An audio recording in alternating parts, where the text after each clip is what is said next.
Today, I'll be having a conversation with one of the most interesting players in the superyacht industry. His day job is as a superyacht lawyer. However, he has been the chairman and is now chairman emeritus of the International Seakeeper Society, which supports marine science and conservation by utilizing privately owned yachts as platforms for oceanographic research. And over the years, what the Seakeeper Society has done is attracted the most interesting yacht owners on the planet. And today, in the course of 20 minutes, somehow, we are going to talk about Paul Allen and his yachts, Rich DeVos and his various Feadship yachts, the former Secretary of the Treasury, William Simon, and his amazing yacht Itasca, Prince Khaled bin Sultan of Saudi Arabia and his fleet of vessels called the Golden Fleet, Dr. James Clark, who has built the most interesting sailing vessels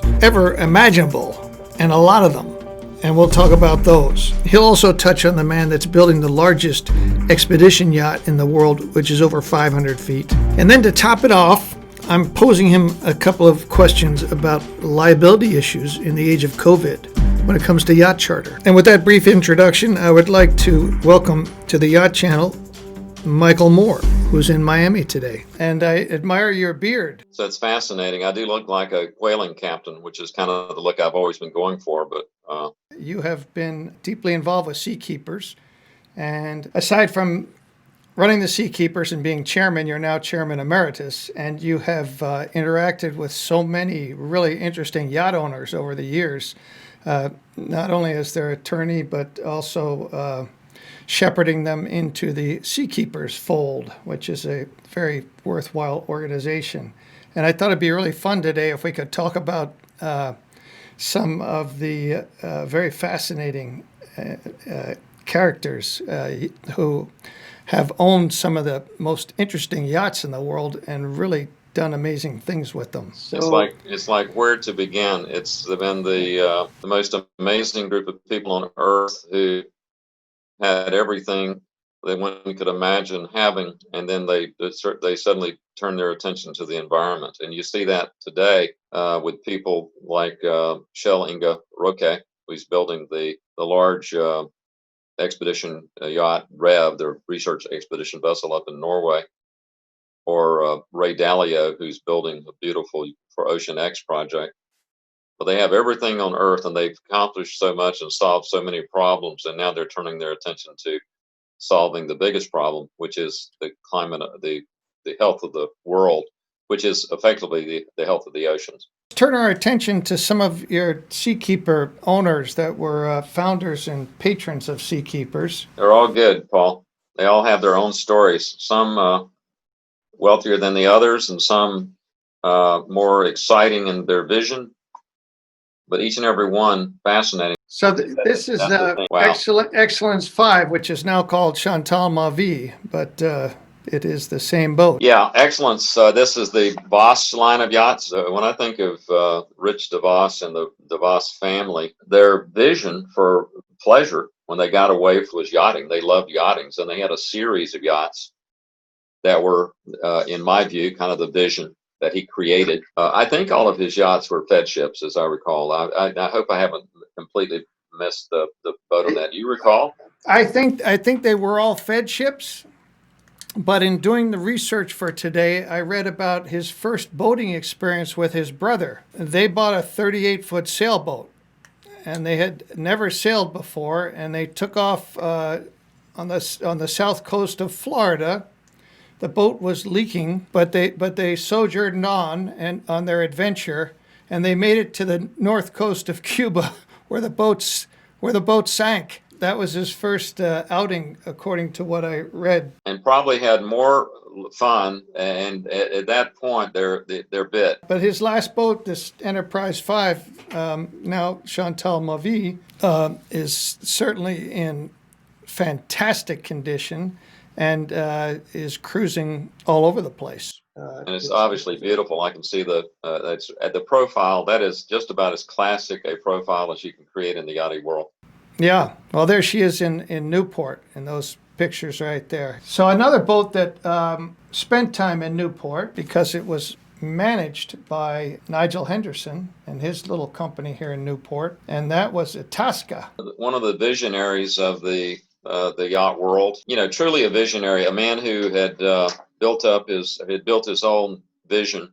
Absolutely, in my view, the scene right behind you there is the Northwest Passage. When people thought this man's insane, you can't take a yacht through there, but Itasca did that. But Bill Simon was another one of these persons, a great man who opened up the world in certain ways to yachting. I don't know that there was any example of anything like that in the day when this yacht was outfitted for, rough weather and ice flows and all the above. But he was an amazing guy. This was really unique because this was a offshore tug built in Germany by Schmidt and had a range of 13,000 miles. It was ice class, and it was 1994 when he did the Northwest Passage, and it was the first yacht to have done the Northwest Passage I think it was from west to east. And then they proceeded down on that. They did their worldwide voyage. They hit the ice in the Arctic. Well, they didn't hit it, but they cruised it. And then they went to Antarctica and passed Cape Horn 3 different times in that world cruise. This man could own any yacht in the world, but yet he decided that he wanted to convert an existing vessel that he could spend his time, his energy, and of course his money to convert to what it became, which we now have the code, the Polar Class code, and all these things that have come around to his vision. So here's the 414-foot vessel of one of your former clients, built in Germany. It was built as a Lursen, but it came out of one of the Blumenvoss, one of the ThyssenKrupp shipyards. It is I guess this is the daddy of all exploration yachts. That looks like Paul Allen's yacht. Yes, it is. One of his 3 yachts. What an amazing human being he was. You mentioned Seakeepers.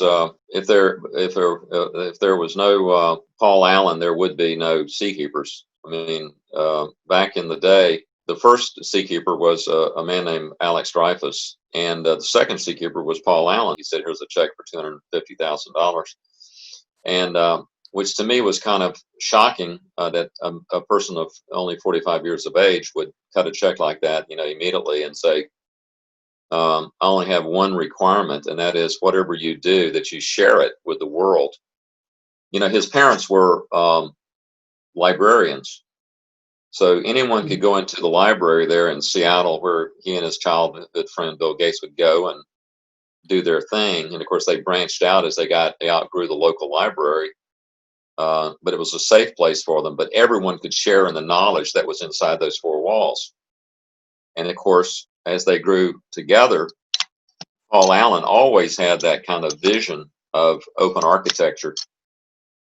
And with Seakeepers, that was his one requirement. We've never charged $1 for the work we do and the information we have and the service we provide. The Paul Allen vision extended to so many things. I mean, I could go on forever. Paul Allen had, 3 wonderful yachts. He was a wonderful yacht owner to the day he died, and they were unusual. You kind of gave the lineage of one, but none of them were in pattern. It wasn't like he just went into a shipyard and said, "Here's my check." He really acquired very unusual yachts. Octopus was at such a scale where it has 8 decks, 2 giant helipads that can take twin turbines. A lot of people have these little submersibles, but he had a 10-man submarine that he could launch, I guess, basically through a moon pool or from within the hull, so under any sort of weather conditions. Yeah, there are a lot of boats parading as expedition yachts now,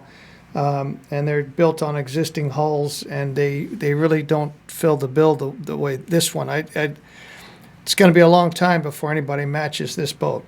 The yacht Petrel. Yeah, I mean, this is the yacht where not once but twice Paul Allen went after the remains of the 1,400 people that died when the hood was sunk by the Nazis, and he was successful in the second go around. But those kind of things to honor those fallen warriors Very few people on this earth would have the resources to do that. Paul Allen had the resources, and he put it to good use. He's just a remarkable man. He is absolutely the best of the best of the best, and he also proves another adage that while people are out there getting envious, is that he's no longer with us. And at age 65, it's a tragedy, but it is what it is. It's what life is all about. Yeah, what a good man. I mean, what an amazing individual. They should do a biopic. It'll maybe 4 movies about the 4 worlds of Paul Allen. I'd like to turn to another very interesting owner in terms of what he put together and his vision on yachting.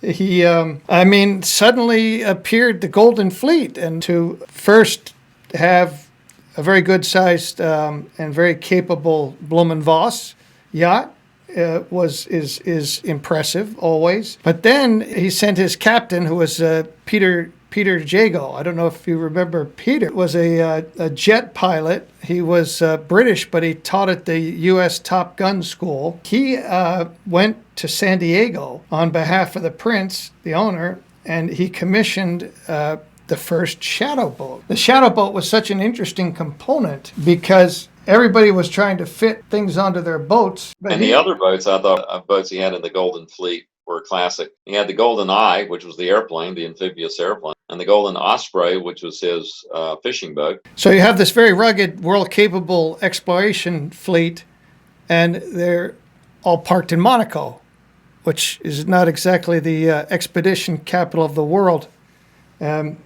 Brief aside, I chartered the Golden Fleet for the Formula One races one year to a 20-something German who now goes by the name of Kim.com.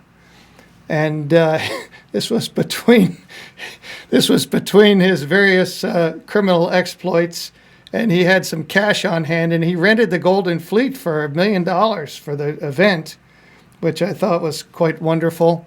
But then he got out on the race course, and because he had the Prince's yacht, he got very good access with Peter Jago. They got right next to one of the most important turns on the race. And in the middle of all this, Kim rolls out a 60-foot banner and hangs it off the side of the Golden Odyssey, announcing one of his .com sites that he was raising money for. And apparently that exposure on the race course, he raised more than enough money to pay for his charter. Very enterprising guy, and caused a lot of trouble for all of us. I'm sure all the yacht brokers would hang their banners off the buildings that they had rented around the course. And yes, of course, there's a lot of blowback from the principality on monetizing this advertising that they knew was now unbelievably important. He could be one of the first environmental figures coming out of the Middle East. He was just a dedicated environmentalist. He still is to this day. Let's talk about maybe the most renowned sailboat owner, certainly in our generation and probably any generation. I mean, it's just staggering, the boats that Dr. Clark has built and sailed himself. He's not a passive owner. It was amazing. I think that he brought technology into the yacht world. His brilliance is probably a genius in both Athena and Hyperion.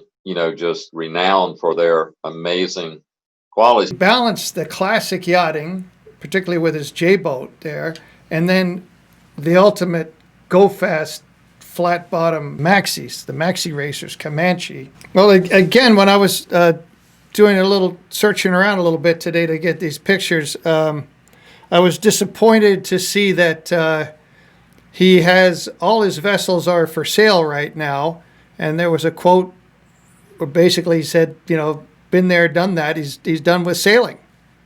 I don't know if that's true, but that's showed up in my brief research this morning, and I'm. God bless him. I think there's a time, a man for all seasons. There's a time for this and there's a time for that. I think that's biblical. So now I want to switch gears because we are living in a strange time. We already talked a little bit about Cuba, which I did want to touch on with you.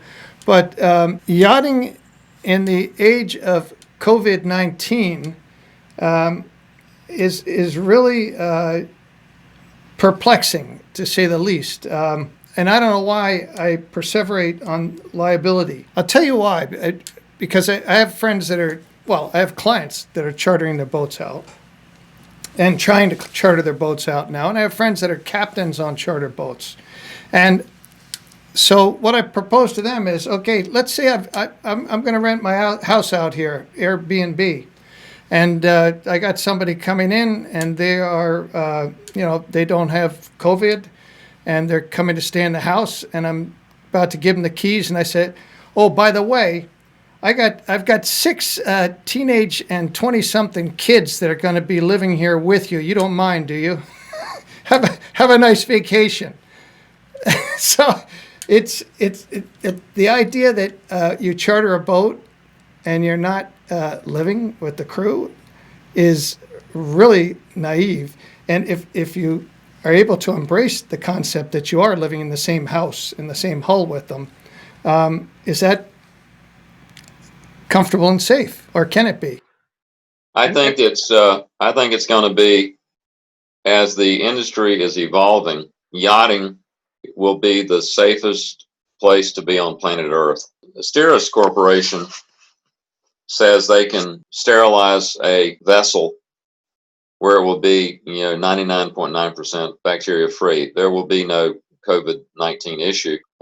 We all know now that the crew, if quarantined for 14 days, either they're going to have it or they're not going to have it. I think you're going to see protocols developed that are going to be ensure the safety not only of the crew but of the guests. Where there will be one person designated to go ashore with mask and gloves and the whole all of that good stuff. And you got to live a life. And if you're going to live it, I can assure you, there's very few places better than a yacht.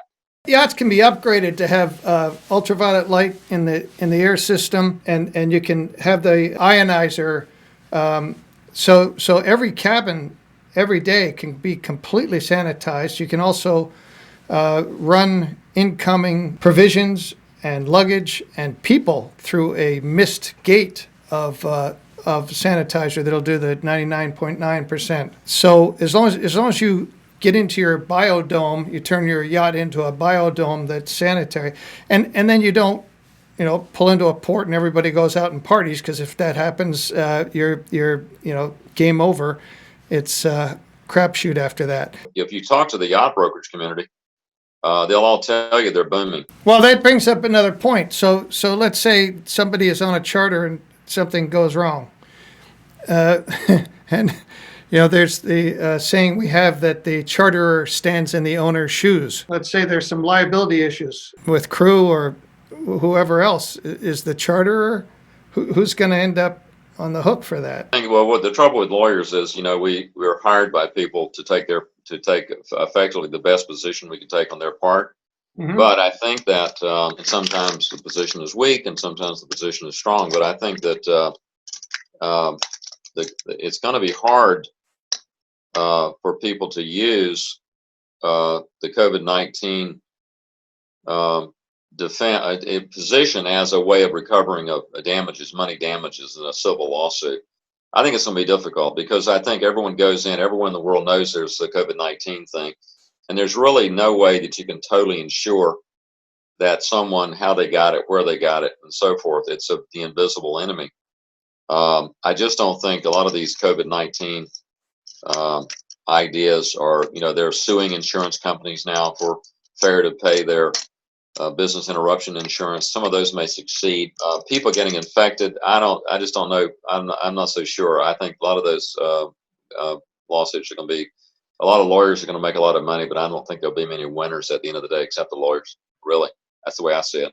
It's a force majeure. It is a classic force majeure, an unseen event that was not predictable. That's at the front end. Now it's totally predictable. It's completely everywhere. So either way, you don't have a great lawsuit. You've got to, but I think you could stay home and get it. So yeah, that's right, exactly. That's the argument. You get a bad pizza delivery. Yeah, exactly. I don't see it. I just don't see it happening. But I haven't really. I've had a few phone calls that were pretty readily answered. People, the crew came down. 3 members of the crew has COVID-19. They were sent home. The rest of the crew's being in quarantine now. I haven't had any negative consequences. I mean, negative consequences in the sense of canceled charters. All right. Well, it's been a pleasure chatting with you and seeing you since I haven't been in Miami for a while. So this is a good way to catch up. Paul, thanks for inviting me. It's always a good time to chat. I mean, I just feel like it's you and me having a little chat here. And it's great. All right. Well, thank you. We'll get back in touch with you over time and catch up again, I hope. Absolutely. Thank you for inviting me. So that concludes today's conversation. There are going to be a lot of links attached to this podcast. We'll have links to all the vessels we talked about, plus links to the Seakeepers Society and Michael Moore's office if you need a good super yacht attorney, a great super yacht attorney. Next up, we're having a conversation with an amazing yacht broker who's highly successful as a super yacht broker. His name is Mark Elliott. He's also been captain on some very noteworthy yachts, and one that was made famous by Hollywood because it was called Nadine, and it got caught in a freak storm and went down in the Mediterranean as depicted in The Wolf of Wall Street. So I'm looking forward to reviewing that Hollywood's footage of that incident and see what he has to say about what really happened. And that'll be in next week's podcast. See you then.